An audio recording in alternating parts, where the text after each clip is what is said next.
இணையத்துல மேல நீங்க பார்க்கக்கூடிய இந்த காணொலியை பார்க்க நேர்ந்தது. உள்ளபடியே இந்த காணொலியை பார்க்கக்குள்ள அந்த தருணத்துல அந்த நொடி பொழுது கண்ணெல்லாம் கலங்கி போச்சு.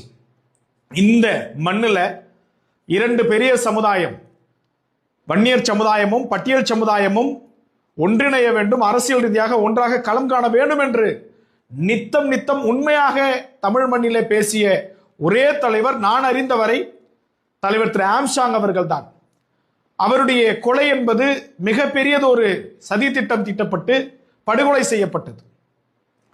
நேற்றைய தினம் அந்த பாப்பா ஆம்ஸ்ட்ராங் அவர்களுடைய பொண்ணு ஜெய் பீம்னு சொல்லக்குள்ள உள்ளம் அறியாத ஒரு உணர்ச்சி என்னன்னா, இந்த மண்ணில் என்றாவது ஒரு நாள் அரசியல் ஒற்றுமை நிலவ வேண்டும் என்பதற்கு இந்த பெண் ஒரு அடித்தளமாக கூட இருக்கலாம் எதிர்காலத்திற்கு. ஆம்ஸ்ட்ராங் அவர்கள் மறைந்து விட்டார் என்று நாம் எண்ணிக்கொண்டிருக்கிறோம். நிச்சயமா அவர் மறையவில்லை.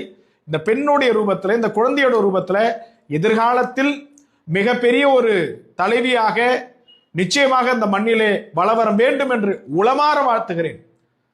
அது மெய் சிலிர்க்க வைக்கிறது இல்லை. அந்த பாப்பா அவங்க அப்பாவுடைய புகைப்படத்துக்கு முன்னாடி நின்றுட்டு ஜெய் பீம்னு சொல்லக்குள்ள இன்னைக்கு எல்லாருமே அது பெரிய ஒரு ஆச்சரியத்தில் உருவாக்கியிருக்கு. எதிர்காலத்தில் அந்த குழந்தை நல்லது ஒரு தலைவியாக வர வேண்டும் என்று